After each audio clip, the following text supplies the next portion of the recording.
오늘이 벌써 우리가 여러분들과 함께 창세기 이야기의 여행을 떠난 지 19번째로 마지막 시간을 맞이하게 됐네요. 그동안 아담으로부터 야곱에까지 이르러 많은 이야기를 나누며 우리가 여행을 동행했지만 오늘 마지막 시간에는 여기가 천국이냐 아니면 저기가 천국이냐, 우리 예수님께서 회개하라 천국이 왔다고 말씀하신 그 천국을 한번 들어가서 그 안에 삶과 안식을 누림으로 정착함으로 대단원의 막을 내리려고 합니다. 우리가 저 높은 산 꼭대기에서 흐르는 저 물은 도대체 어디를 향해 저렇게 날마다 한시도 쉬지 않고 힘차게 흘러갈까? 그랬더니 물이 자기가 가는 곳을 아는 거예요. 무작정 흘러가는 게 아니더라고요. 이 온 세계 꼭대기 산에서 개울에서 흘러내리는 그 수많은 물들이 다 가는 방향을 알아요. 어디로 가느냐? 바로 바다를 향해서 간다는 거예요. 그 바다를 향해서 가면서 어떤 어려움이 있고 막힘이 있어도 이탈하는 물은 없어요. 또 거꾸로 돌아가지 않아요. 그렇지 않습니까?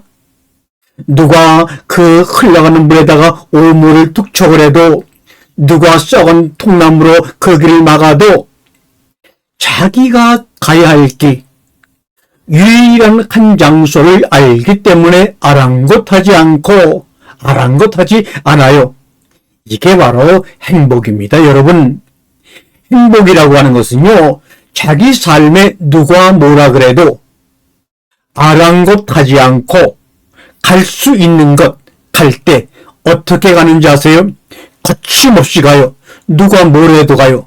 오물을 뚝척해도, 통나무로 막아도, 온갖 방해를 도 그냥 거침없이 나아가요. 바로 그 가정이 행복이라고 하는 겁니다.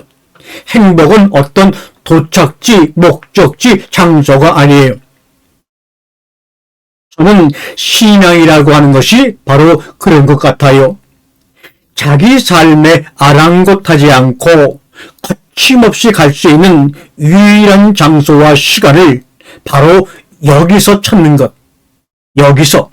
그래서 옆에 예수님께서 저렇게 십자가에 돌아가셨는데 우리에게 모든 것을 내어줄 정도로 아주 유일한 한 가지 가치가 있다라는 것을 십자가에 달려 돌아가시면서 말씀하는 거예요.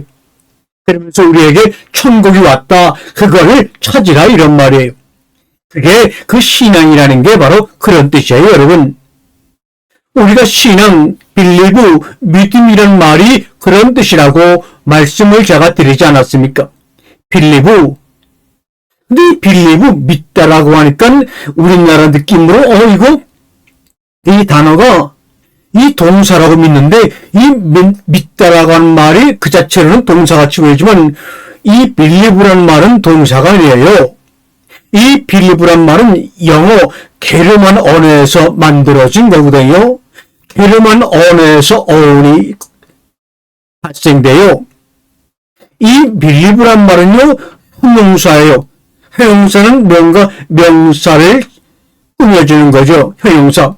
그러니까 그거는, 빌리브는 내가 어떤 가치의 마음을, 어떤 가치의 최선의 마음을 두는 상태예요. 그게 바로 빌리브예요. 내가 만약 너를 믿는다라고 말할 때 이 순간을 믿는 게 아니잖아요. 나는 그 오랜 세월 동안 당신을 믿어왔고 현재 믿고 있고 앞으로도 믿을 것이다라는 뜻이 바로 영어의 빌리브가 바로 그런 뜻이라는 거예요. 근데 영어의 빌리브는 두 개의 단어가 합쳐져서 만들어진 거예요. 맨 앞에 있는 B라는 거는 뭐냐? 뭐뭐를 강조하는 강세형 접두어예요. 그 다음에 live, L-I-E-V-E, live는 여러분이 아실지 모르겠지만 독일어의 리베에서 온 말이에요. 리베가 뭐냐? 독일어는 사랑이란 사랑, 이 리베 나이너, 나는 나를 사랑한다 할 때 리베 사랑에서 왔어요. 사랑, 그러니까 빌리브는 뭐냐? 자신의 일생에서 사랑할 수 있는 한 가지를 가려내는 능력이에요. 우리가 모든 것을 다 던져서 사랑할 수 있는 그런 가치가 있는 한 가지를 가려내는 능력이 바로 빌리브, 믿음이라고 하는 거예요. 그리고 그 한 가지에 나의 생명을 바치는 거예요. 그거는 교리를 믿는 게 아니에요. 사람이 만든 어떤 화려한 신전이나 교회당에 가는 게 빌리브가 아니에요. 여러분 각자의 누구에게나 가야 될 그런 바다들이 있다고요. 여러분이 아무리 저 백두산 꼭대기에 작은 샘에서 흘러내리는 아무도 기억조차 하지 않는 그런 물이 할지라도 그 물도 결국은 바다로 가는 그 사명을 안고 흘러가는 거예요. 여러분이 각자 산에서 흘러내리는 시냇물이거든요. 그 바다에 도착하게 되면요, 그 작은 내가, 그 작은 바닷속의 물고기가 하늘을 꽉 채우는 큰 새가 된다고 해요. 그래서 그 새가 막 한 번에 막 천리를 날아가는데, 그렇게 천리를 날아가면서 저 멀리 보이는 하늘을 바라보니까요, 거기에 꽃이 피어 있더라는 거예요. 그렇습니다. 여러분이 시냇물이거든요. 그 바다를 향해서 오늘도 가고 있나를 묵상하는 거예요. 이것이 신앙이에요. 그런 사람이 신앙인이에요. 자신이 동의하지 않는 교리를 믿는 것이 아니고 어떤 훌륭한 종교인이 말한 것을 아멘 하는 것이 아니라 그저 참고할 뿐이죠. 내가 가야 할 그 유일한 길을 향해 가는데 그렇게 좋은 분들이 하신 말씀을 나는 참고하는 거예요. 아멘하고 나의 모든 것을 던지고 그것을 받아들이는 게 아니에요. 내가 과연 이 시간에 가야만 하는 장소로 자연스럽게 시냇물처럼 흘러가고 있느냐. 그래서 중국의 노자라는 선생이 말합니다. 야, 이놈들아, 진리라고 하는 것은 도야, 도. 도라고 하는 것은 뭐냐? 상선약수다. 이 말은 뭡니까? 세상에서 가장 아름답고 높은 선은 물과 같아서 지나는 모든 동물과 식물들에게 유익을 주고 자신이 가야 될 유일한 장소로 거침없이 달려가는 물처럼 도라고 하는 것, 진리라고 하는 것은 그런 거야. 그게 진정한 선이야. 그러면서 노자와 장자는 그거를 도라고 했습니다. 그러므로 이 도가 목적지가 아니라서 너무나 신이 나요. 오늘 내가 가야 할 것으로 흘러가면 그게 바로 진리고 도예요. 그래서 흘러가는 과정이 도중이 목적지예요. 도중이. 여러분이 이 시간에 목적지를 향해서 내가 가고 있다라는 그런 자신을 보고 있는 게 그게 바로 기도하는 거고요. 그래서 그 목적지를 향해서 가는 거예요. 어떻게 해요? 거침없이 말이죠. 누가 뭐래도 그래서 예수님께서 그것을 바라보시고 딱 돌아가신 거예요. 야, 내가 이렇게 살았다 이거예요. 이걸 케노시스라고 하죠. 케노시스란 말은 무슨 말이냐? 예수 그리스도가 자기 자신을 비워서 종의 형체를 입고 인간이 되셨다는 것을 의미합니다. 성육신 사건으로 하나님과 동등하신 예수님이 인간해진 사건을 케노시스의 가장 본복입니다. 그래서 바울이 신약성서에 예수 그리스도를 하나님과 동등됨을 취하지 않고 자기를 비웠대요. 바로 이것을 케노시스라고 말하는 겁니다. 비웠다는 것, 케노시스예요. 근데 우리는 너무나 많이 키우고 버릴 줄 몰라요. 이 비우다, 이게 그리스어로 케노시스고요. 비워서 언제까지 비우느냐? 나와 여러분이 죽기까지 비우는 겁니다. 그게 바로 순명이요 복종입니다. 여러분, 복종해야 될 게 있어요. 여러분이 거침없이 가야 하는 인생의 유일한 목적지를 위해서 복종하는, 그래서 이것을 힌두교 사람들은 순야 이렇게 얘기를 했어요. 상크리스토로 이 말도 비우다는 말이에요. 비우고 비울 때 나한테 얼마나 좋은 일이 생기는지 여러분 아셔요? 내가 비워야 돼. 비운다고 하는 것은 바로 동양 철학에서 비공자 공이라고 하죠. 그래야 새로운 곳으로 채워져서 그 새로운 곳으로 채워짐의 감격 속에서 우리가 한 세상 이 땅에 놀다가 가는 거예요. 공짜라거나 한문을 보게 되면 구멍결자를 쓰죠. 이거는 하늘과 땅에 이어지는 것을 공이라고 그러는 거예요. 비어있다고 그러는 거예요, 여러분. 하늘과 땅의 각자가 아니에요. 하늘과 땅은 하나라는 말이에요. 이거 얼마나 획기적인 단어입니까? 공이라는 한문의 글자가. 하늘과 땅은 둘이 아니요 하나다. 이걸 깨닫는 장소가 천국이에요. 선과 악은 둘이 아니라 하나다. 생명나무가 선악을 알게 하는 나무로 있더라. 생명나무와 선악과는 두 개가 아니고 생명나무와 선악과는 하나다. 이거를 깨닫는 장소가 천국이에요.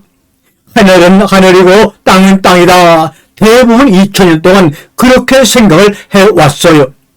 그런데 이 엄청난 우주가 창조된 이후로 137억 년 전에 창조된 이후로 여태까지 흘러온 곳이 있어요. 그게 바로 타임, 시간이에요. 이 시간은요, 한 번도 멈춘 적이 없고요.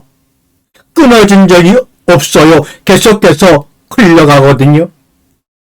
그래서 여러분이 지금 이 시간에 천국을 구하지 못하면 천국 못 가요. 죽어서 가는 게 아니에요. 천국은 여기서 만들어낸 이 시간이 만들어낸 아우라예요. 이거를 영원 장수했다 그러는 거예요. 무슨 숫자적으로 100살 살았는데 120살 장수하셨네. 그거 아니라고요. 이게 이어질 거예요. 바리새인들이 예수님을 따라다니면서 그렇게 귀찮게 물어봐요. 천국이 어디에 있습니까? 계속해서 물어봅니다. 그러자 누가복음에서 우리 예수님께서 천국에 대해 기가 막힌 말씀을 하세요. 코에 바실레야 에스틴 에몬 휴먼, 천국은 하면서 천국은 너희 가운데 있다 그랬어요. 너희 사이사이에 있다 그랬어요. Between kingdom of heaven is among yourselves.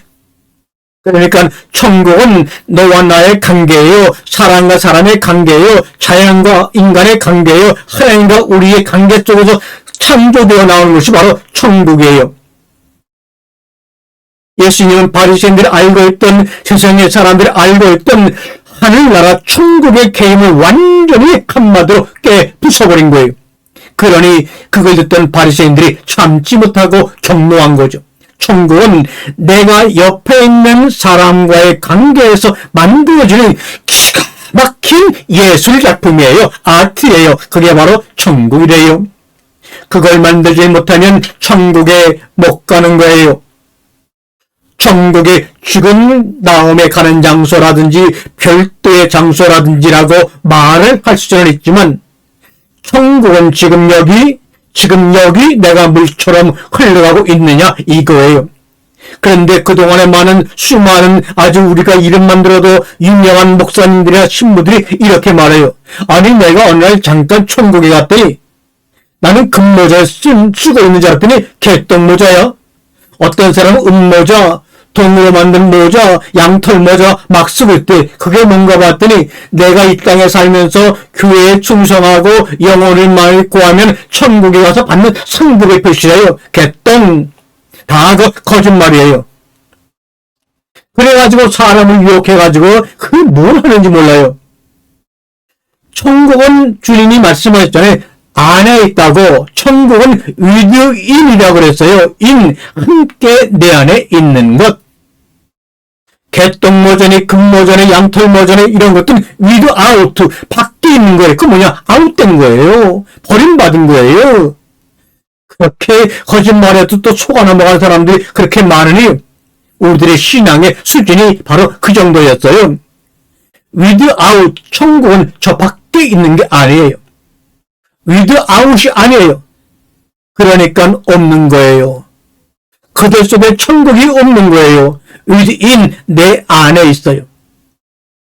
천국이 바깥에 있다고 생각하니 그들의 삶이 사실은 지옥 공포지요. 우리 외적인 도마복음서에 보면 그런 말이 또 나와요. 천국을 어디에 있다고 그랬느냐면 천국은 내 안에 있고, 또 획기적으로 도마복음서에서 말해요. 도마복음서에서 내 눈에 천국이 있다.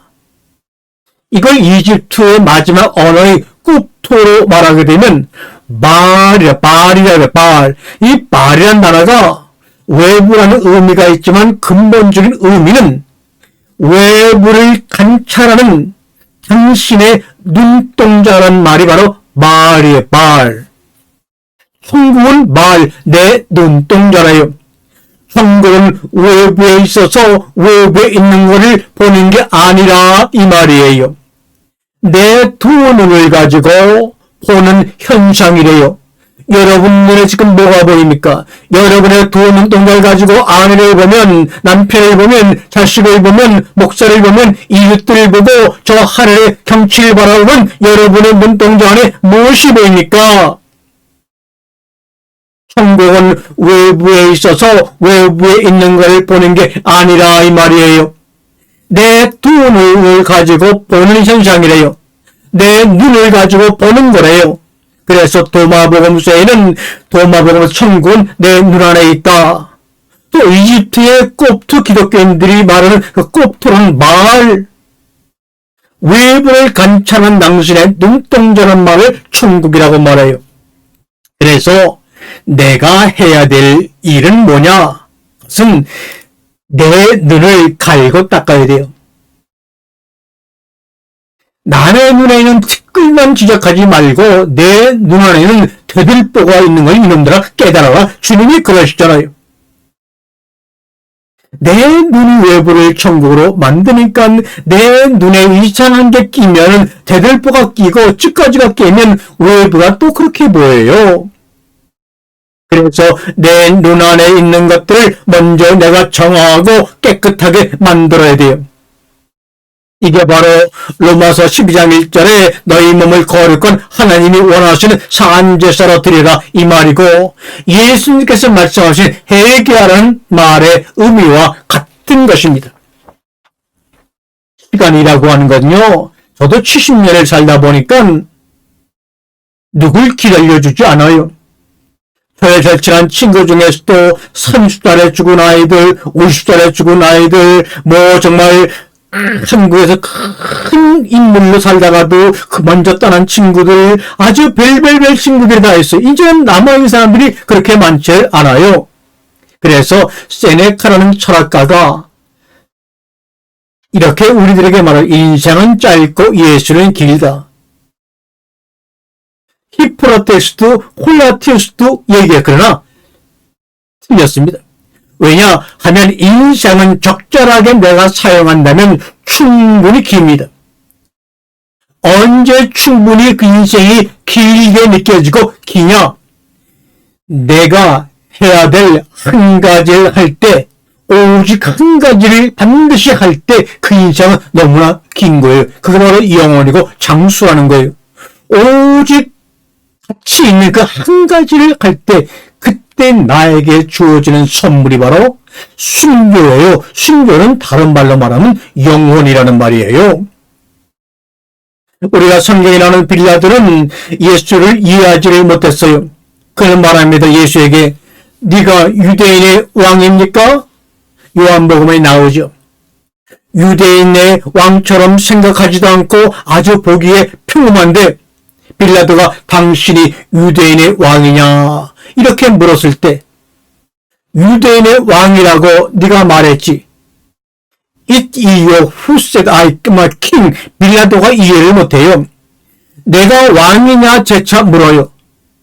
아무리 그리스 교육을 받고 이성적인 교육을 받았어도 바로 예수의 마음을 이해를 못하는 거예요.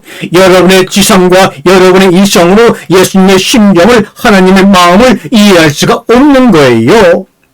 그래서 예수가 내가 이 세상의 왕이라면 나를 따르는 사람들이 봉기를 이뤄서 혁명을 일으켜 로마 제국을 넘어뜨렸을 것이다. 그래도 또 이해를 못해요. 그래서 아니 그 말 말고 내가 유대인의 왕이냔 말이야. 그랬더니 예수가 나는 이 진리를 증언하러 왔다. 진리란 단어를 말씀하셔요. 빌라도는 그래도 몰라요. 진리 알레데이아. 알레데이아는 그리스어고 메리타스는 라틴어예요. 증언하러 왔다. 또 영어로 진리를 증언하러 왔다. 위트니스 주루스라고 말하죠. 여기 증인이라는 단어가 있는데 위트니스라는 단어가 있는데 이 단어 영어로는 위트니스라고 번역을 하는데 그 단어가 바로 마르티스 순교하다는 말과 같은 뜻이에요. 마테오란 말은 순교하러 왔다는 거예요. 순교, 증인 같은 말이에요. 내가 이 세상의 진리라는 걸 위해서 죽어러 왔다는 거예요. 여러분이 예수 그리스도의 진리라는 것은 뭐냐면 나는 예수 그리스도라고 하는 진리를 위해서 나는 죽으러 왔다. 무트타무트 죽고 죽으리라. 예수가 전하는 내 살과 내 피를 먹고 말씀을 먹고 죽음으로 말미암아 그 진리를 증명하겠다. 그러니 선하게 지식의 나무를 먹고 죽는 것이 얼마나 복된 순교요 영혼의 삶의 출입입니까? 빌라도가 정말 주님께서 말씀하신 나는 이 세상의 진리라는 걸 위해서 죽으러 왔다. I came here to die for truth. 그래서 진리라는 게 저 너머 세계에 있는데 그 예수라는 젊은 청년이 진리를 위해서 죽으러 왔다니 빌라도가 전혀 이해를 못하는 거죠. 바리새인이 전혀 이해를 못하는 거죠.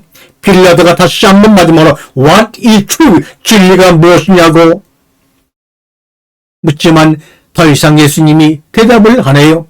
왜? 아무리 반복해 이야기해도 빌라도가 이해를 못할 때니까 그렇습니다. 진리는 죽을 만한 가치예요. 진리는 죽을 만한 가치예요. 왜 살아서 뭔가를 하려고 그래요? 왜 살아서 교회를 위해서 봉사한다 그래요? 왜 살아서 뭘 한다 그래요? 그러지 마세요. 우리는 환경을 통해서 사람을 통해서 죽을 기회가 있을 때 그 진리를 증거해서 죽어버리면 되는 거예요. 자식 걱정하지 마세요. 가정 걱정하지 마세요. 왜 그렇게 걱정합니까? 여기서 진리란 단어는요, 너무너무나 신기하게, 이게 그리스어나 라틴어에는 그 예수님이 한 말의 미묘한 뉘앙스를 표현할 수 없어요.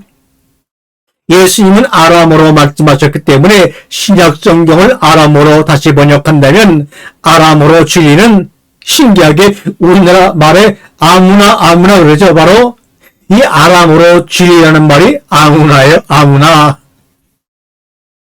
히브리어는 진리가 에메스고 아무나라는 아람어나 히브리어 에메스는 어디서 왔냐면 우리가 교회 가면 또 과거의 부흥회는 하여튼 그 시간에 수백 번 하죠. 아멘, 아멘, 믿습니까? 아멘. 이 아멘이라는 말에서 진리라는 에메스, 아무나라는 말이 만들어진 거예요. 그러면 여러분 아멘이 도대체 뭐냐? 너와 당신이 믿고 있는 거예요.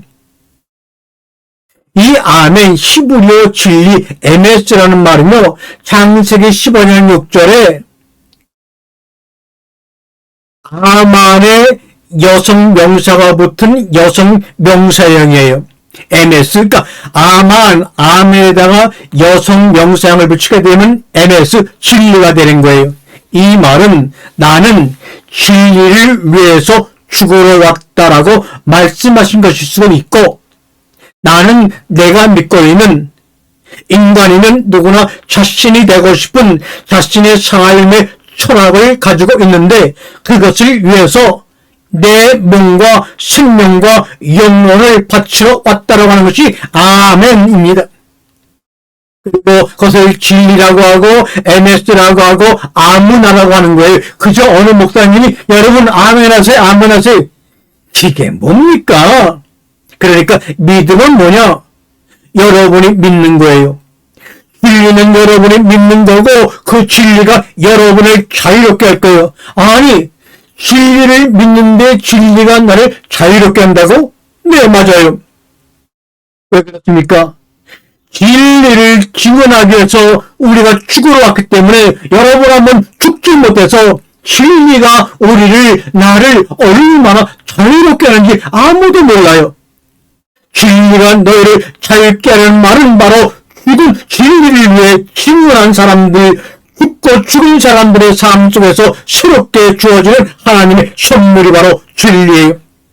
그래서 이 세계관을 보면 세계는 이성적으로 이해하는 세계가 진리라고도 착각하고 있지만 그건 이성의 세계예요. 로고스란 말은 로그인, 계산한다는 말 아닙니까? AI가 모든 걸 해줄 수 있을 것 같지요. 제가 보면 인류를 오늘날까지 지탱한 것은 지탱해 온 것은 앞으로도 AI가요 절대로 도무지 알 수 없고 할 수 없는 것들로만 인류가 지금까지 지탱해 왔고 앞으로도 지탱해 갈 거예요. 그게 뭡니까? 사랑, 우정, 정직, 용서, 배려, 함호 등등 성령의 9가지와 같은 이런 것들을 어떻게 AI가 합니까? 도무지 이해할 수 없는 것들이 가정에서 제일 중요한 건 바로 트러스트, 믿음이에요. 서로를 신뢰하는 거예요. 그런데 AI가 트러스트, 진리를 알아요? 완전히 착각들 하고 있어요. AI는 점점점 이슬에 옷 젖듯이 사람들을 비인간적으로 만들어가고 있어요. 그런데 사람들은 그러한 세계가 새로운 세계라고, 새로운 문명의 세계라고 사람들을 세뇌하고 있어요. 근데 그런 모든 기술을 그런 모든 정보를 누가 갖고 있느냐? 구글, 메타, 애플, 아마존 이렇게 전 세계 몇몇 기업들의 창업주 몇 명이 다 갖고 있고 그래서 그걸 가지고 전 세계 사람들 다 조종을 하고 조종을 당하고 있는 거예요. 스티븐 잡스의 자녀들이 핸드폰이 없다는 거 아세요? 안 갖고 다니게 했어요. 왜요? 사실 우리 삶에 있어서 중요한 거는 내가 할 수 있는 한 가지가 뭐냐? 그걸 바로 미소스라 그래요. 신화. 미소스가 뭐냐? 우리가 생각하는 그것은 신화가 아니라 우리의 삶에 의미를 주는 거예요.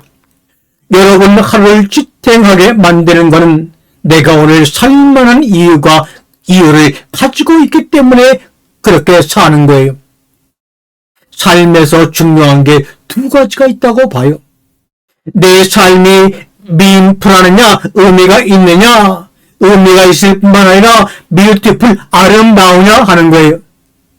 내 존재로 주위가 조화롭게 이로움을 받고 주느냐, 이게 바로 아름다움, beautiful이에요. meaningful and beautiful, 인간을 존재하게 하는 것들이거든요. 그런데 그건 절대로 AI 못하거든요. 고양이가 다른 고양이의 안녕을 해서 막 노력을 해요? 그건 절대 못하는 거예요. 그런데 개들은 좀 하는 것 같아요. 개는 개주에 시무룩하면 개도 옆에서 시무룩한 표정을 했어요. 왜요? 개는 인간과 함께 4만 년 동안 같이 왔기 때문에 개는 인간의 마음을 조금 아는 것 같아요. 내가 행복해야지 행복합니다. 그러나 다른 동물들은 다른 개체의 안녕을 위해서 고민하지 않아요. 그거는 인간만이 할 수 있는 거거든요. 이게 바로 뮤스, 신화라고 하는 거예요. 그래서 뮤스는 시간의 제한을 받지 않는 times to say, muse is your time. 시간을 초월하는 진리예요. 시간을 초월하는 진리. 그래서 우리가 날마다 사랑하고 보는 이 성서가 시간을 초월하는 진리. 그래서 지금 우리가 창세기 이야기를 하고 창세기 이야기를 계속해서 이렇게 길게 하더라도 꼭 다 남의 이야기 같지 않고 내 이야기 같아요. 왜요?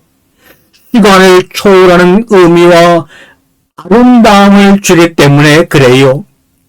성서에 있는 내용은 보면 볼수록 내 얘기예요. 남의 얘기가 아니에요. 왜요? 나한테 meaningful, 의미를 주기 때문에. 의미를 줄 뿐만이 아니라 내가 살고 있는 공동체에 도움을 주는 아름다움이기 때문에 그렇거든요. 그래서 이 성서는 계속해서 우리의 삶에 여러분 안에 그 진리가 있습니다. 진리가 밖에 있는 것이 아니라 안에 있어요. 하나님은 God is within, 하나님은 안이라고 계속해서 말씀하고 계세요. 인간은 흙으로 땅으로부터 온 존재가 아니라 천사가 인간을 등에 업고 내려왔다는 거예요. 인간은 여러분 각자는 여러분이 해야 될 유일한 한 가지 임무를 갖고 사명을 갖고 부르심에 따라서 세상에 내려온 거예요. 다만 그를 흙으로라고 표현한 것뿐이죠. 거기에 속지 마세요. 난 흙으로 만들어져서 no, nothing 아니에요. 이걸 복음이라 그래요. 세상에 왔는데 왜 왔는지 모르는 거예요. 그렇죠? 인생이라는 무대에 올라갔어요. 이렇게. 그런데 여기에서의 불행은 뭐냐? 내가 무슨 역할을 하러 그 무대에 올라갔는지 모르는 거예요. 여러분, 거기에 불행이 있는 거예요. 원래는 왔는데 꽂아놓은 보릿자루가 돼서 왜 서 있는지 큰 눈만 떠다보고 두리번 거리고 있는 거예요. 자기가 왜 서 있는지를 몰라요. 그래서 물어요. 누구한테? 나보다 좀 잘난 것 같은 사람들한테, 성생들한테, 주변의 종교인들한테, 주변에 물어요. 부모한테 물어봐요. 나 뭐 하는 거야? 난 뭐 해야 돼? 그랬더니 난 다른 대학 가지 말고 의대를 가라. 약대를 가라. 법대를 가라. 너 조그만 회사 가지 말고 대기업에 가라.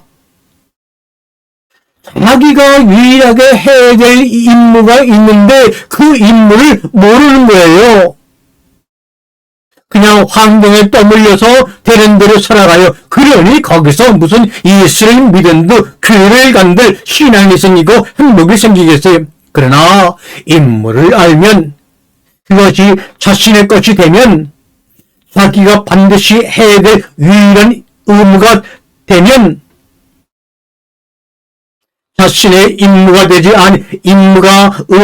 않으면 그게 뭐가 되는 자세요? 땀 흘려서 고생하는 노동이로 변해버리고 말아요. 힘들어 죽겠어요. 내 팔자가 왜 이러지? 내 꼴이 왜 이러지? 앞으로 더 살아가야 되나? 왜요? 남이 하라는 대로 환경에 떠밀려서 남이 시킨 대로 하니까 그런 거예요. 노동이 돼버린 거예요. 모든 삶의 일들이 노동이 되면 나라는 인간이 할 수 있는 유일한 한 가지 개성이 안 나오고 몰입을 하지 못하고 존재성이 등장하지 않기 때문에 인생이 가면 갈수록 힘들어지는 거예요. 그래서 많은 사람들이 우울증에 걸려요. 또는 집단 우울증. 이 교회라는 단체를 보게 되면 어떤 경우 보게 되니까 제가 저 무리들은 꼭 집단 우울증에 걸린 무리들 같아요. OECD 국가 중 우울증 1위가 우리나라죠. 우울증이 1위다 보니까 그 우울증으로 인해서 자살하는 사람들도 또 1위예요. 그런데 자살 1위와 자살 2위의 숫자는 우리나라가 2위보다 자살하는 사람이 3배나 더 많대요. 또 거기에 비해서 아기를 낳지 않는 것은 또 1등이래요. 이게 바로 우리가 살고 있는 대한민국이라는 나라의 실상이에요. 그동안 교회는 이 민족을 향해 뭘 하고 있었는지 모르겠어요. 우리 사회에 마약이 늘고 대놓고 맥주 광고, 소주 광고 그렇게 많이 하는 나라 처음 봤어요. 이런 건 전 세계에 없어요. 맥주 광고, 술 광고 시도 때도 없이 나오는 것. 다른 나라 보게 되면, 선진국 보게 되면 밤 12시 이전에는 이런 광고 못해요.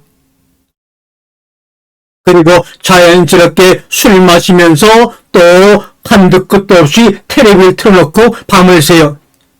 이런 야만적인 민족이 어디에 있습니까? 왜 이런 일이 벌어질까요? 자신의 임무와 의무를, 사명을 모르기 때문에, 내가 왜 태어났는지 소명, 부르심을 모르기 때문에 그거를 잊어버리려고, 모르고 있다는 것 자체에 대한 괴로움을 잊어버리려고 서로 술 권하는 사이가 되는 거예요. 이제는 또 권하는 것이 나쁘다고 하니까 혼자 술을 먹어버리는 그런 세상으로 변하고 있어요. 그게 뭡니까? 먹지 않아도 되는 음식을 먹는 먹방 사회가 되어버리고 말았어요. 왜 그럴까요? 나가 누군지 알지 못하는 것에 대한 괴로움을 잊으려고 그러는 거예요. 그 자신이 해야 될 유일한 한 가지를 가지고, 나는 지구란 땅덩어리의 인물을 가지고 부르심으로 왔다는 거예요. 누가? 여러분이. 그렇기 때문에 나는 우연히 태어난 존재가 아니고 재수없게 대한민국의 어떤 가정에 태어난 것이 아니고 나는 유니버셜. 내가 우주다. 태초에 하나님이 우주를 창조했다는 말은요, 태초에 하나님이 나를 창조했다, 이런 말씀이에요. 내가 우주에 내가 신적인 존재로 태어나는, 그래서 저 위에서 야곱의 산딸 같은 그 계단을 타고 이 땅에 내려온 거예요. 그래도 모르니까 예수님이 우리와 같은 육신의 옷을 입고 십자가의 죽음으로 사다리를 만들어서 너희들이 저기서 일로 내려온 거야, 이놈들아, 라고 시하시는 거예요. 그래서 우리가 생명을 가지고 있으면 그 생명 자체가 하나님과 함께한다. 토마스 아퀴나스가 하나님은 생명을 갖고 있는 존재 자체다, 이렇게 말해요. 또 SM 입순하는 사람은 그래서 being alive itself, 살아있는 것 자체가 신적 디바인, 신성하다 그랬어요. 왜? 우리가 다 살아있어요. 살아있음의 최고의 경지는 뭐냐? 케노시스. 자기를 비우는 거예요. 자기 신이에요. 성육신이에요. 내어주는 거예요. 밀라두량 7절과 8절에 자기를 비워 케노, 종형질을 가지사 사람들과 같이 되셨고 사람의 모양으로 나타나사 자기를 낮추시고 죽기까지 복종하였으니 그 십자가에 죽으십니다. 죽고 죽으리라. 창세기 2장 17절의 말씀이 최초의 원복음이에요. 저는 나름대로 에덴 동산이란 우리가 나중에 구별한 이혼문에 입각한 구별이 없는 양자라고 믿습니다. 성과 악의 구별이 없고, 남자와 여자의 구별이 없고, 상하의 구별이 없고, 많이 가진과 적게 가진의 구별이 없고, 좋은 동물 나쁜 동물의 구별이 없고, 잡초와 참디의 구별이 없는 소위 우리들이 말하는 성과 악의 구별이 없는 장소가 바로 에덴 동산이다. 선, 악이라는 것은 누구에게는 선이고 누구에게 악입니까 도대체? 그걸 넘어선 것이다, 초월한 것이다, 그런 말입니다. 그게 바로 에덴 동산이에요. 그래서 이거를 울타리박 세상에 전하시려고 하나님께서 아담과 여자를 에덴 울타리 밖으로 내보내신 거예요. 쫓겨나거나 뭘 먹어서 불순종해서 추방당한 게 아니라는 말이에요. 그런데 아담이라는 첫 인류부터 시작해서 모두가 다 에덴 동산을 하나님이 선과 악, 좋고 나쁜, 순종 불순종, 믿는 자와 불신자, 이렇게 이원론으로 구별해놓은 장소로 에덴 동산을 인식하니 하나님의 마음이 얼마나 아프실까 상상이 됩니다. 거기에는 남녀의 구별이 없고 흑인과 백인의 구별이 없고 크리스천과 유대인의 구별이 없고 유대인과 이슬람 교도의 구별이 없는 장소라 이 말이에요. 그런 이데올로기가 없는 구별이 없는 장소가 바로 천국입니다. 그게 바로 에덴이라는 말이에요. 아멘. 그래서 이 성소에서는 하나님께서 에덴의 동쪽에 정원을 만드셨대요. 그 말은 a garden in 에덴이라는 장소에 정원을 만들었다는 거지 에덴의 동산의 이름이 아니에요. 그럼 에덴이 어디냐?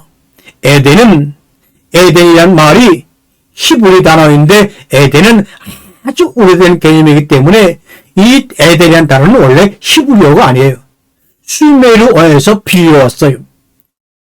이 수메르어의 에덴이라는 말을 에덴이라는 그 발음하는 단어가 있는데 수메르 언어는 인류의 어떤 인종에게도 속하지 않은 최초의 문자예요. 이 사람들이 어디서 왔는지 몰라요. 최초로 메소포타미아에서 문명을 읽은 사람들을 수메르인들이라고 그러는 거거든요. 이 수메르어로 에덴이라는 말은 계곡, 평원이라는 뜻이에요. 거기에 그 계곡과 평원에 뭘 만들었냐? 정원을 만들었대요.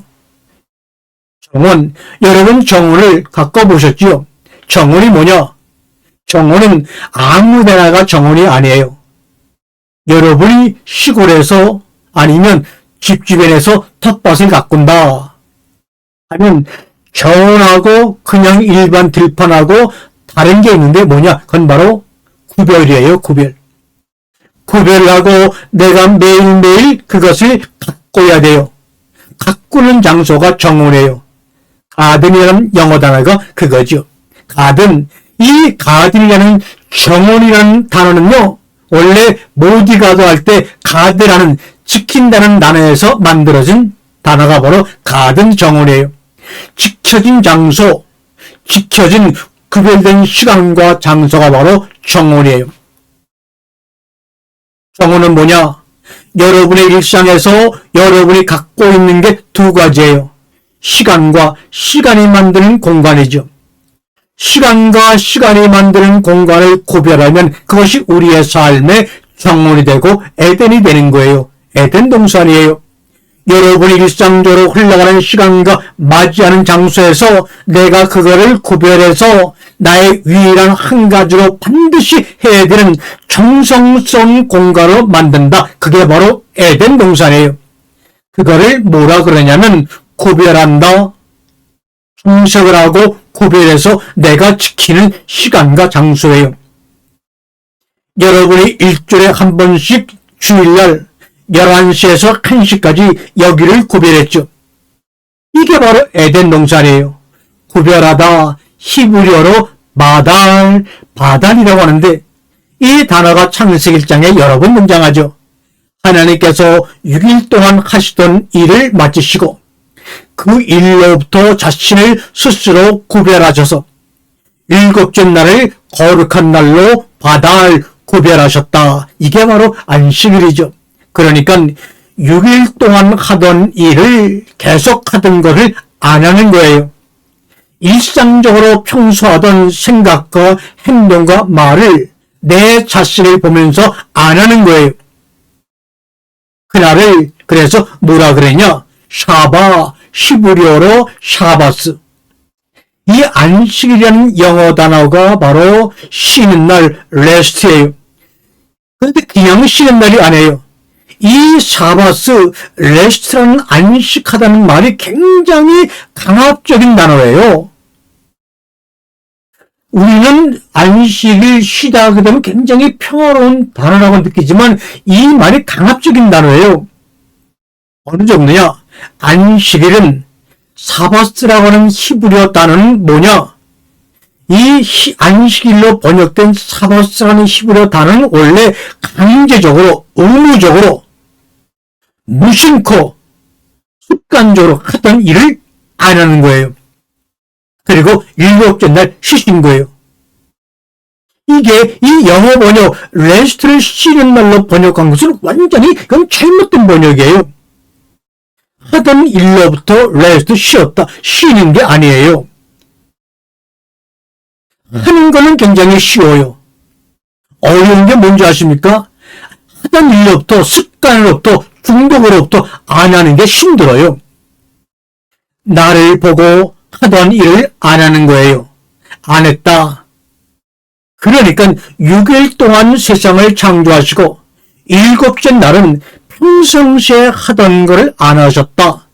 습관적으로 하던 일로부터 강제로 나를 떨어뜨리는 거예요. 그러니까 안식일은, 예배하는 날은, 주일날은 전투적인 날인 거예요.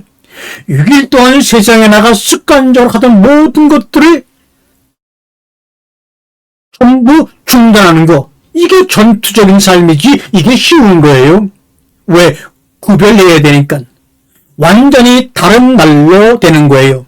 그래서 이 단어가 홀리니스, 거룩이라고 하는 말이죠. 홀리니스가 뭐냐? 습관적으로 하던 일을 안 하는 거예요. 이게 히브리어로 카다시라고 그러죠. 7째 날을 거룩하게 여겨서 습관적으로 하던 일을 안 하는 거예요. 그러면 진정한 거룩은 뭐냐? 하던 일, 그러니까 일주일에 한 번씩 여러분이 자신을 보는 거예요. 내가 쓸데없는 일을 하지 말아야 되겠다. 그걸 결심하는 날이 안식일이에요. 그래서 하던 일로부터 안 하는 거예요. 그 전에 여섯 번째 날 마지막 자신이 창조한 최고의 예술 작품을 만드는데 인간을 만든 거예요. 습관적으로 하던 일을 못하게 내 목에 고삐를 채우다. 이게 안식이에요. 안 해도 되는 불필요한 생각, 말, 행동을 안 하는 거예요. 그게 뭐냐? 그게 안식이래요. 그렇게 구별하는 것이 뭐냐? 그것이 바로 홀리네스, 거룩입니다. 우리가 창조 사건 과정 속에서 아담이 나오고 여자가 나오고 그리고 뱀이 등장하죠. 굉장한 일입니다. 이 창세기 3장에 뱀이 등장하는데 뱀은 여기서 사실은 악마다, 선이다, 악이다 이런 개념이 없어요. 사람들은 뱀이 악어다, 뭐다 하면서 뱀을 굉장히 나쁘게 말하지만 우리 예수님이 뱀에 대해서 처음이자 마지막으로 뭐라 그랬습니까? 뱀처럼 지혜로워라. 예수님이 말씀하신 것처럼 뱀은 지혜의 상징이에요. 왜? 예로부터 보세요. 이 뱀이라는 건 로고스가 아니에요. 로고스의 개념이 아니에요. 뱀은 미소스로 봐야 돼요. 신화로 봐야 된다는 거예요. 이게 무슨 의미일까? 뱀은 뭐냐? 뱀은 다른 동물과 달리 스스로 자신의 뱀의 껍데기를 규칙적으로 벗겨내요. 그게 뭡니까? 새롭게 태어나는 거거든요. 자신의 묵은 껍질을, 뱀 껍질은 매일 벗겨내고 새롭게 태어나요. 우리가 간혹 봄에 산을 올라가다 보면 뱀 껍질이 있는 것이 보여요. 그래서 그리스의 길가메시 서사시에도 불로초를 먹는 것이 길가메시가 아니에요. 뱀이 먹어버려요. 아주 오래된 신화죠. 이게 뭡니까? 매일매일 새롭게 태어난 존재가 바로 모든 신화에서 뱀으로 묘사되죠. 거기에 있는 선과 악을 알게 하는 세상의 이치를 깨닫게 하는 과실을 아담과 이브가 어떻게 했어요? 먹어버린 거예요. 그렇죠. 그때 딱 먹었어요. 그러면 그런 인간들에게 에덴 동산에서의 삶이 뭐냐? 하나님과 자기가 하나 된 상태예요. 아담과 자신의 부인과 거의 남녀의 구별이 없이 벌거벗어서나 부끄러워하지 않는다고 하게끔 너무나 아름답게 성서가 이야기하고 있어요. 그런데 거기에 과실을 하나 딱 먹었다 이 말이죠. 그리고 뱀이 지켜보고 있고 그거를 딱 먹음으로써 아담과 이브가 깨어나는 거예요. 그래서 선과 악을 알게 한 나무, 늘 말씀드리지만 이 번역은 이제 완전히 고쳐야 돼요. 상당히 잘못된 거예요. 영어 번역도 그렇게 되어 있어요. 이게 선과 악, 선악과가 아니에요. 선과 악을 알게 하는 나무가 아니에요. Knowledge of good and evil, not of law. 여기서 제일 중요한 거는 선과 악이 아니에요. knowledge, 지식이에요. good and evil, of law. 이 선과 악이라는 서로 완전히 다른 두 개의 개념을 대비시켜서 전부하는 토탈이라는 의미로 쓴 히브리어의 관용구예요. 그러니까 knowledge of good and evil은 어떻게 번역하느냐? total knowledge, 모든 지식이에요. 빅뱅 이전에 하나님이 우주를 창조할 때 보여주신 모든, 아직도 우주의 3%도 알지 못한다 그러는데 그 모든 지식을 담은 나무가 바로 뭐냐? 선과 악의 지식의 나무예요. 토탈 날리지예요. 이것을 먹게 된 거죠. 세상의 모든 삼라망성, 빅뱅 이전까지의 모든 것을 깨뜨려 볼 수 있는 지식이 담겨있는 나무라는 거예요. 그러니까 에덴 동산에서 그 정도 지식을 가지고 있는 사람들이 그 에덴 동산에서 살기엔 너무나 심심하고 답답하죠. 그러니 나올 수밖에. 하나님이 창조하신 무한한 우주를 보려고 해. 몰랐을 때는 거기에 우물 속에 살지만 이제 먹고 알아버렸으니 그 광대하고 아름답고 어마어마한 우주를 보려고 알고 구체적으로 살펴보려고 뛰어나갈 수밖에 없죠. 이게 바로 창세기 3장의 사건이에요. 그래서 아담과 이브가 에덴 동산의 울타리를 치고 나옵니다. 에덴 동산 히브리어로 이거를 에덴 동산을 간 에덴이라고 발음합니다. 간 에덴이라고 했는데 이 간이라는 히브리 단어가 아주 오래된 정원을 말합니다. 정원에는 두 가지가 있죠.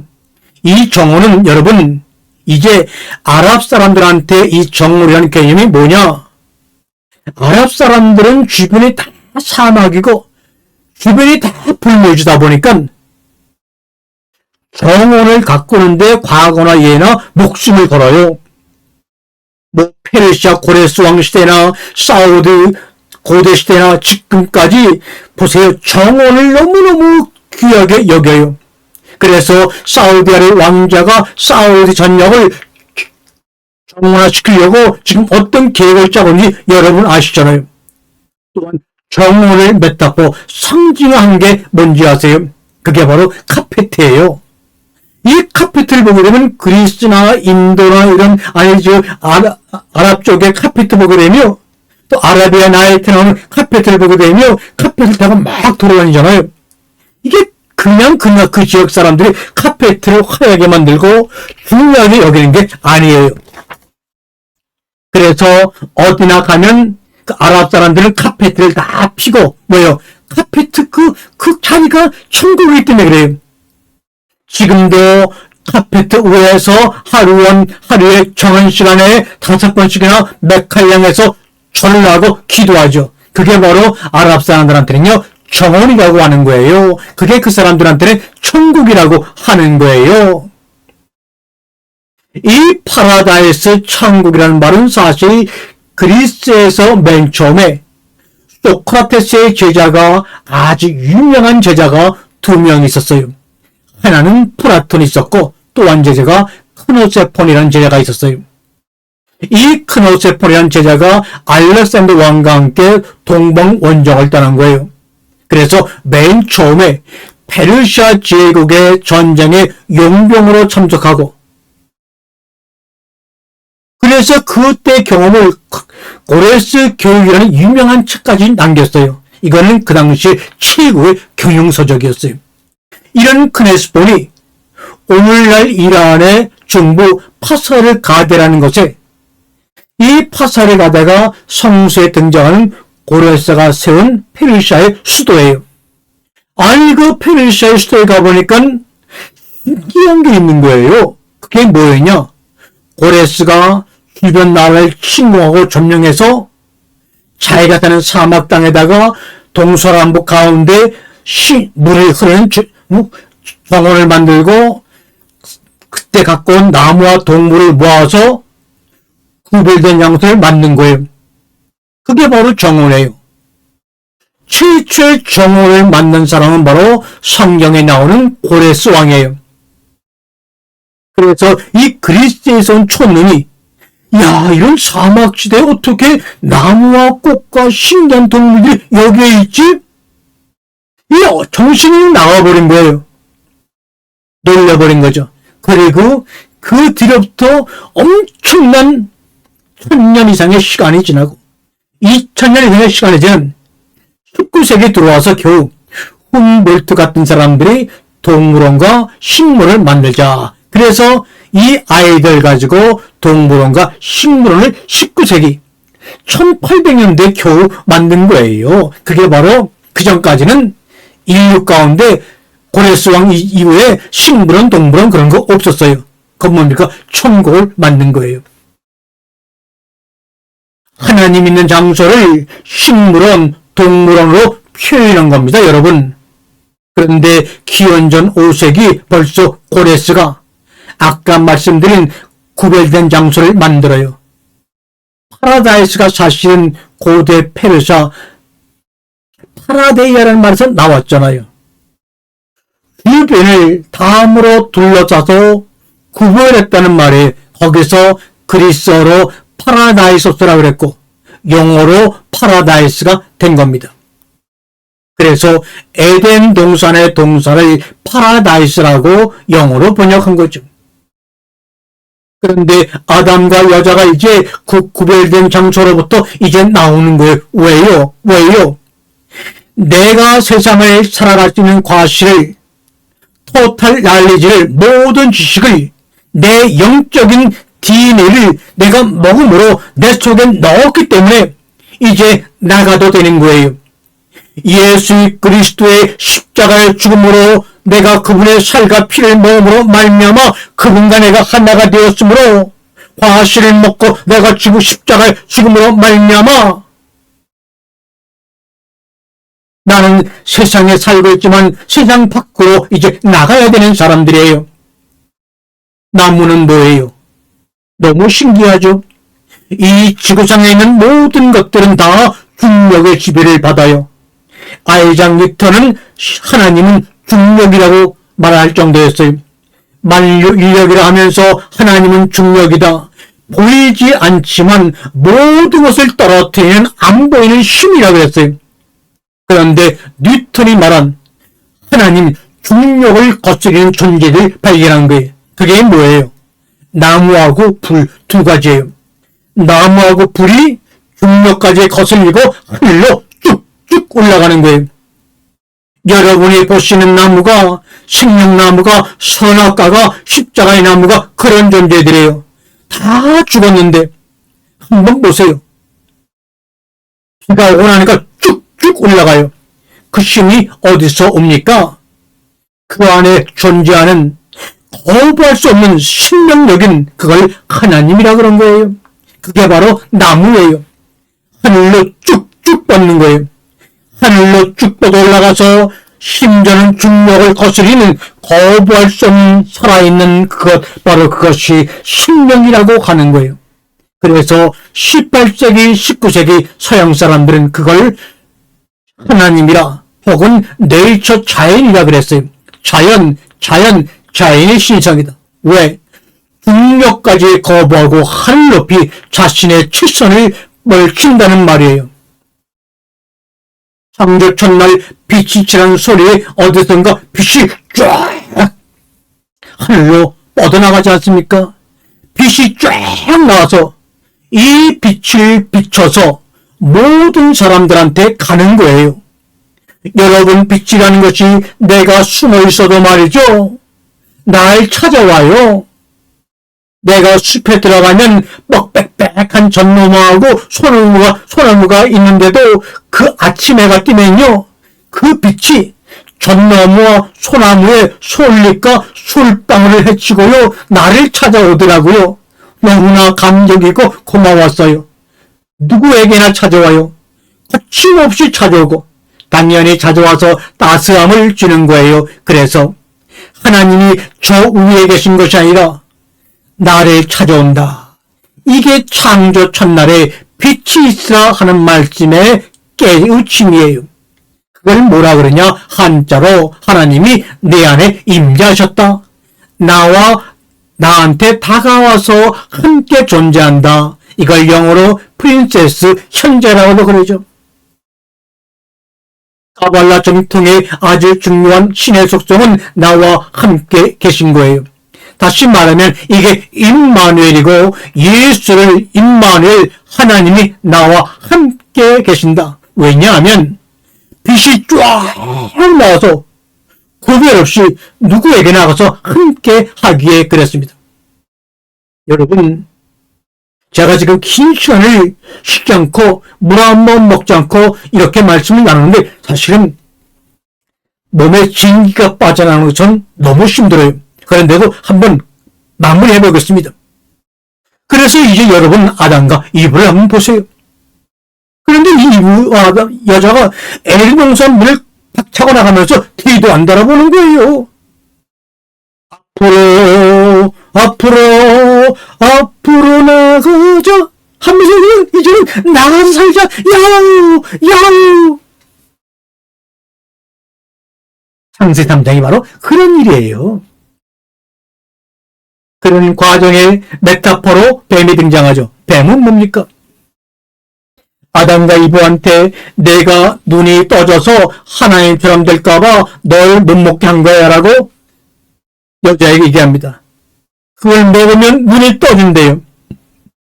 아담과 이브가 이제 아무런 노동도 필요 없고 의무도 없고 임무도 없고 심심한 에덴 동산 울타리 안에서 나오는 거예요. 왜요? 인간의 삶이 에덴 동산일 수가 없어요. 그건 로봇이죠. 그건 알고리즘이죠. 로봇.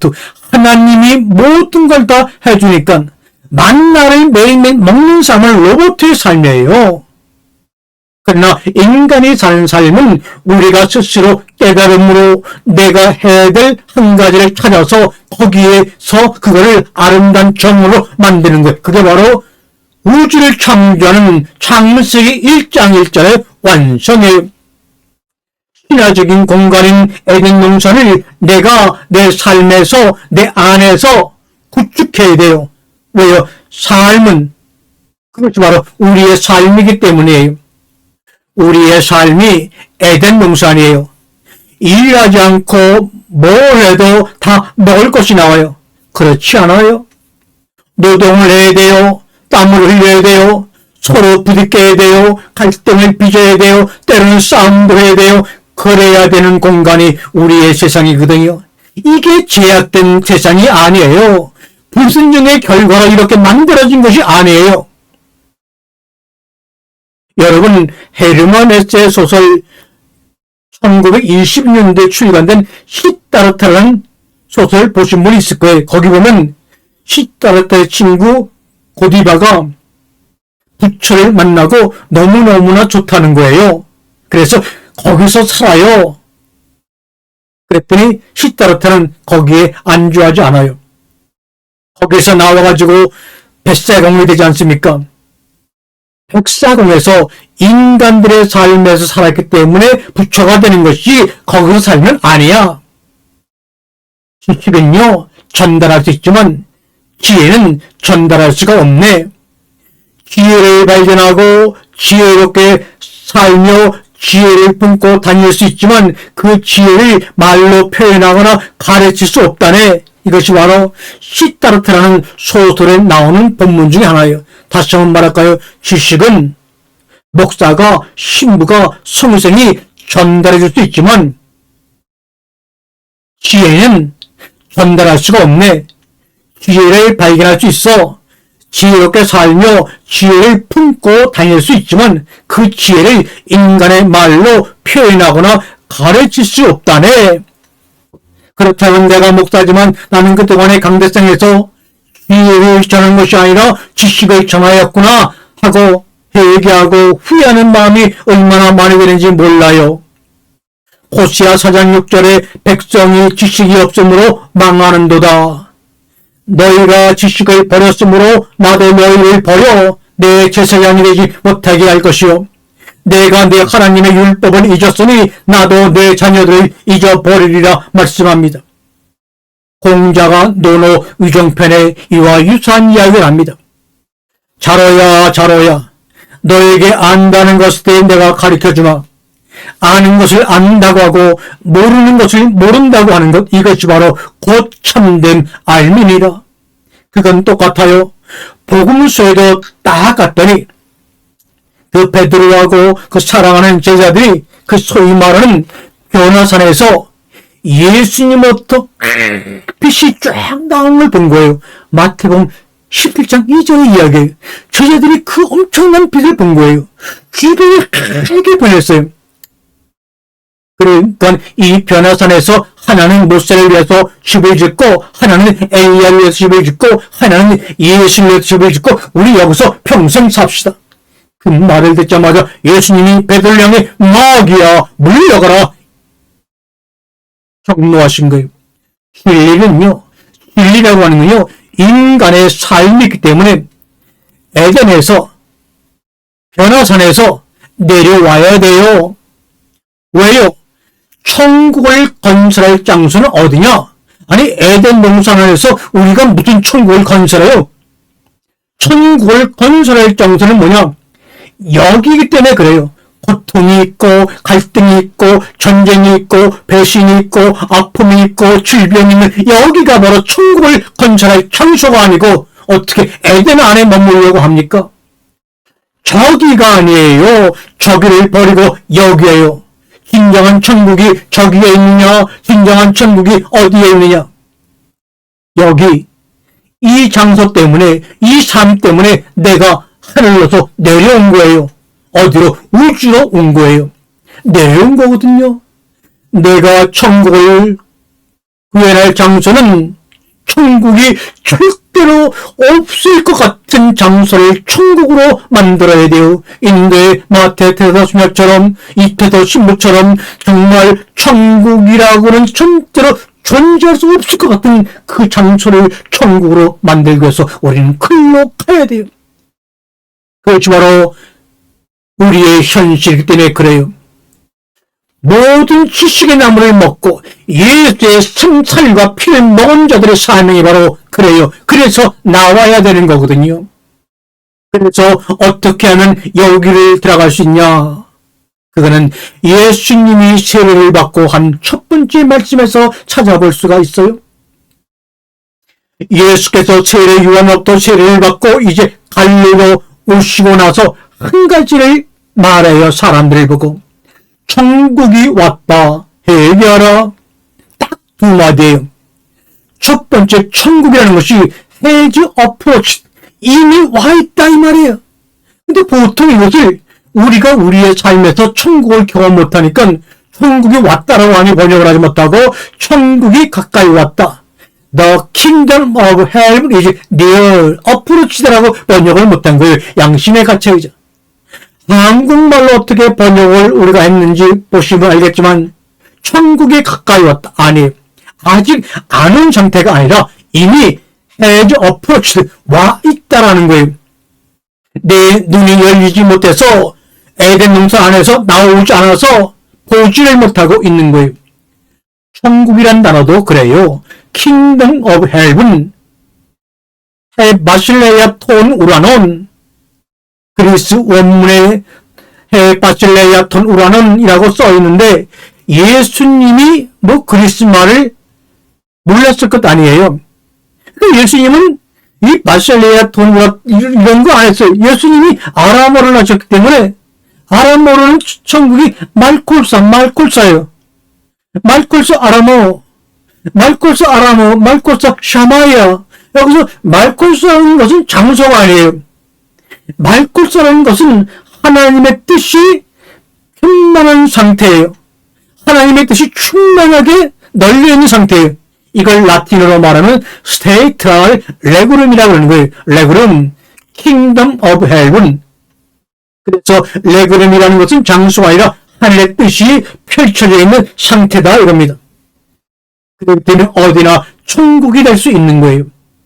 여러분, 죽은 다음에 가는 장소가 천국이 아니라는 거예요. 죽은 다음에 가는 장소가 천국이라고 상정이 된 이유는, 말하는 이유는 오늘 우리가 사는 이 삶을 좀 조정하기 위한 장치로서, 시스템으로서 그것마저 그렇게 말 안 하면 사람들이 막 살아갈 때니까 그렇게 말하고 있는 것 뿐이에요. 그러니까 거기서 말하는 천국이라는 것은 상태예요. 스테이트, 아람말로 말하는 말콜사란 말이 상태예요. state of being, 내 존재. 히브리어는 말쿠스라고 그랬어요. 이게 바로 다 추상명사거든요. 말코사. 이 뜻은 하나님의 뜻이 편만한 상태, has come, 이미 이루어졌다는 거예요. 여러분, 아랍어나 히브리어는 시제가 완료형하고 미완료형밖에 없어요. 그렇기 때문에 이것을 잘 보고 잘못 번역을 하면 참으로 큰일 나요. 회개하라 천국이 왔다, 앵기죠. 이거는 분명히 완료형이에요. 너희들이 두세 사람으로 모인 곳에 내 이름으로 모이게 되면 내가 거기에 있다. 그러면 이 장소가 구별이 돼서 천국이 되기엔 조건이 있대. 그게 뭐냐? 메타노이아, 회개하십시오. 회개하라, 천국이 왔다. 이 단어를 한번 제가 추격해 보겠습니다. 회개라는 것은 무엇이냐? 회개라는 것은 내 잘못을 고백하는 것도 회개죠. 그런데 그런 의미에서 회개는 돌이켜서 고친다는 뜻이에요. 회개라 그랬으니까요. 그런데 이걸 한문으로, 한자로 추적해라면 회개란 단어를 추적해보면 이게 우리 라틴어 성경에서는 이 메타노이아라는 그리스어를 뭐라고 번역했냐? 아기 때 파이니텐티아. 아기 때는 라틴어로 명령형인데 너희들은 파이니텐티아라. 이 파이니텐티아는 고해성사라는 말이에요. 또 5세기에 히에로스무스도 라틴어로 번역하면서 이거를 파이니텐티아라고 그랬어요. 너희들은 고해성사를 하라 그랬으니까 그 용서를 받는 사람이 있어야 되잖아요. 대신. 그게 바로 신부고 주교고 교양이었어요. 그러니까 그들이 그런 카톨릭 시스템에 아주 붙잡혀갖고 전혀 꼼짝달싹하지 못한 시대가 2000년이었어요. 잘못된 번역이라는 것을 나중에 알게 돼요. 그럼 그 얘기가 뭐냐? 우리가 신약성서에서 나온 회개라는 아기 때 파이니텐티아는 신약성경은 라틴어로 써진 것이 아니고 그리스어로 써졌기 때문에 그리스 원문에 보게 되면 메타노이아라고 썼어요. 이거는 엄청난 말이에요. 그리스어 성서에서 원문에 쓴 메타노이아, 메타, 바꿔라 이런 말이에요. 뭐를? 이때 너의 마음을 바꾸십시오. 내 마음을 바꾸래요. 내가 지금 이렇게 가던 길을 이렇게 가라는 거예요. 이건 뭐냐? 이 메타노이아란 말은 군대에서 쓰던 말이에요. 군대에서 이 군인들을 훈련시킬 때 앞으로 하나, 둘, 셋, 넷, 뒤로 돌아라. 군대에서 앞으로 막 가다가 뒤로 돌아갈 때 메타노이아 이랬던 거예요. 군인들이 쓰는 용어예요. 방향을 바꾸는 거예요. 삶의 목표 지점이 달라지는 거예요. 물론 내 잘못을 회개하는 것도 있어요. 그러면 근본적인 회개는 뭐냐? 삶의 목표 지점이 달라지는 거예요. 삶의 목표 지점이 달라지기 위해서는 여러분이 지금 왜 사는지를 알아야 돼요. 왜 사느냐? 뭘 해야 되는지 고민해야 돼요. 뭘 해야 되느냐? 내가 가야 할 궁극적으로 해야 될 일이 무엇인지 고민하지 않으면 참 회개가 안 돼요. 줄을 써도 저 지점으로 가야 되는데, 서울로 저기까지 가야 되는데, 대한민국의 수도 서울까지 가야 되는데, 어떻게 하다 보니까 저 오지 평창군 밑에 가보려고 만 거예요. 그건 잘못 간 거죠. 목표 지점을 새롭게 선정하는 거예요. 누구에게 어울리는, 나한테 어울리는, 왜? 천국이 within, 내 안에 있기 때문에 메타노이아, 메타 바꾸십시오. 여러분의 생각을 바꾸십시오. 그러신 거예요, 우리 예수님. 이거 엄청난 말이죠. 생각을 바꾸라는 거예요. 그러니까 내가 알던 상식, 내가 알던 통념, 내가 알던 이념, 내가 알던 믿음을 다 완전히 도끼어 부십시오. 이런 말입니다. 그리고 새로운 좌표를 찍으세요. 여러분 마음속에 있는 녹슨 나침반을 작동하게 하세요. 뭐 이런 거예요. 다른 사람이 정해놓은 나침반이 아니라, 환경이 여러분을 끌어오는 나침반이 아니라, 여러분 스스로의 나침반을 보고 북쪽을 향하여 여러분의 나침반을 보셔요. 나침반의 한시도 가만히 안 있잖아요. 끝이 쭉 흔들려요. 막 떨면서 북쪽을 보이는 거예요. 떤다는 건 뭡니까? 여러분의 흔들림, 여러분의 의심, 여러분의 좌절을 감내하면서도 그 목적지를 선정하십시오. 이런 뜻이에요. 그게 바로 메타노이아 회개입니다. 조금 더 들어가 볼까요? 그러면 회개를 예수님이 그리스어로 말할 리가 없죠. 예수님이 그리스어를 몰랐기 때문에 우리가 신약성서를 그리스어로 쓴 것은 바울의 선교의 아주 전략적인 선택이었어요. 바울이 만약에 신약성서를 아람어로 썼다면 지금의 기독교 성경은 없었을 거예요. 아무도 안 읽었을 테니까요. 못 읽었겠죠. 바울이 그 당시 모든 지식인들이 사용하는 그리스어로 써야지만 아테네와 로마로 가서 유럽 세계까지 이 복음이 전해지겠구나. 이런 기가 막힌 전략적인 선택을 바울이 한 겁니다. 바울이 그래서 예수님이 동양 사람이었는데, 근동 사람이었는데 2000년 동안 서양으로 쭉 갔다가 지금 다시 돌아온 거예요. 2000년 동안 이 말씀이 서양을 통해서 한참 헤매다가 다시 동양 사람을 통해서 서양으로 재해석된 아름다운 성수의 말씀이 가고 있어요. 참으로 아이러니하죠. 예수님이 이 회개라는 말을 뭐라고 말씀하셨을까요? 예수님이 이제 아람어로 말씀하셨으니까 뭐라고 말씀하셨냐면 분명히 타부라고 말씀했을 거예요. 타부. 아람어로 타부가 무슨 말이냐? 돌아오십시오라는 뜻이에요. 영어로 말하면 return이라는 뜻이에요. 여러분의 우리가 찬송가 525장 돌아와 라는 찬송가 있잖아요.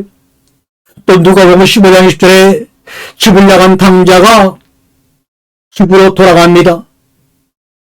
15장 20절에 아직도 거리가 아득해서 잘 보이지도 않는데도 아버지가 그를 발견하고 측은히 여겨 막 달려가 목숨을 안고 입을 맞추니, 이 말이 바로 회개라는 말을 풀어서 쓴 거예요. 이게 얘기하는 건데, 돌아오라고 하는 것은 하나님께서 여러분을 각자 나름대로 여러분답게 다 창조했기 때문에, 하나님의 형상대로 창조했기 때문에 그 상태로 그 모습으로 돌아오세요. 사고라는 것은 또 하나 회복하십시오. 그 뜻이에요. 인생을 살아가면서 여러분의 대될 여러분이 있는데 그걸 잊어버리고 말았어요. 그 존재를 리스토 회복하세요. 그래서 예수님께서 신약성서에서 계속 말씀하고 있는데 뭔지 아세요? 어린 아이와 같지 아니하면 천국에 들어갈 수 없다. 그러니까 제자들이 어린 아이가 된다는 게, 다시 태어난다는 게 어머니 뱃속으로 다시 들어가는 것 아닙니까? 신령과 진정으로 거듭나지 아니하면입니다. 인간은 사실 3번 태어나는 거예요. 한 번은 어떻게 태어났는지 아세요? 부모를 통해서 우연히 태어나 내가 태어났는데 부모가 정해져 있더라고요. 내가 태어났는데 나비나 개가 되지 아니고 독수리가 되고 싶었는데 인간으로 태어난 거예요. 내가 태어났는데 저 뉴욕의 번창한 부의 가정에 태어나고 싶은데 아프리카 오지에 정말 하늘에 함께 죽도 먹는 이상한 가정에 태어난 거예요. 이거를 하이데거라는 철학자가 주어진 것들이 여러분한테 던져진 것이라고 얘기합니다. 우연히 여러분이 북한에서 태어났으면 어떻게 할 뻔했어요? 여러분이 하마스에 태어났으면 어떻게 할 뻔했어요? 아프가니스탄에 태어났다면 어떻게 할 뻔했어요? 그거 그 사람들이 정하고 태어난 것 아니에요. 99%가 던져진 거예요. 주어진 거예요. 거기에 안주하지 말거라 이 말이에요. 이게 첫 번째예요. 육체적인 태어남이에요. 이 육체적인 태어남, 나도 모르게 거기에 태어난, 내 선택이 없이 우연히 태어난 그 태어남을 깨우려고 두 번째 정신적으로 태어나는 거예요. 그래서 학교를 갑니다. 학교에 가서 여러분의 진정으로 깨어나기 위해서 뭐 하느냐? 한국의 역사도 배우고 철학도 배우고 과학도 배우고 신학도 배우고 수학도 배우고 미술도 배우고 음악도 배우고 생물도 배우고 많은 것을 배우는 거예요. 내가 태어난 조그만한 자아로부터 이걸 깨는 거예요. 교육이라고 하는 건요, 자기가 우연히 알고 있는 지식을 망치로 떼어 붙이는 거예요. 저보고 뭐 하는 분이냐고, 전공이 뭐냐고 물어봐요. 그러면 내가 지금 목사다, 신앙을 공부했다 얘기해요. 이것을 깨는 게 바로 두 번째 태어남이에요. 두 번째 교육이라는 것은 여러분이 우연히 알고 있는 조그마한 세계를, 오물 속에 갇혀있는 당신들을 망치로 부수는 게 교육이에요. 교회에서 성경교육도, 교회에서 교육을 받는 것도 바로 이거예요. 교육을 진정 배우면 배울수록 우리의 삶이 어떻게 되느냐? 겸손하게 낮아져요. 성령의 9가지 열매 중 마지막 열매가 바로 휴밀리티, 겸손, 히브리어로 아나바예요. 하나님을 경외하는 것이 지식의 근본이고 하나님을 아는 것이 지혜의 시작입니다. 그러나 지식 앞에 있는 가장 원초적인 것이 뭐냐? 지혜 앞에 있는 가장 원초적인 것이 뭐냐? 하나님을 경외하기 전에, 하나님을 알기 전에 우리에게 가장 먼저 필요한 것이 뭐냐? 아나바, 겸손입니다. 왜냐하면 내가 보는 모든 세계가 경이었기 때문에 내가 겸손하고 낮아질 수밖에 없어요. 아는 게 하나도 없더군요. 이렇게 강의하고 나면 내가 너무나 아는 게 하나도 없다는 것에서 절명하며 하나님 앞에 엎어질 수밖에 없는 내 모습을 나는 보고 울고 웁니다. 그래서 소크라테스가 자기가 아는 게 하나도 없다고 말한 거예요. 이게 바로 두 번째 깨어남이에요. 마지막 세 번째 깨어남이 있습니다. 세 번째 다시 태어나. 그건 뭐냐? 지식은 외부에 있는데 일정한 시간이 지나면 사람들이 하던 일을 멈추고 자기 자신의 안을 들여다봐요. 내 안에서 하나님을 발견하게, find God within you, 내 안에 있는, 당신 안에 있는 하나님을 발견하게 돼요. 내 안에 있는 하나님의 형상인 나를 발견하게 돼요. 이게 바로 영적으로 깨어나는 세계의 세 번째 거듭남, 리본이에요.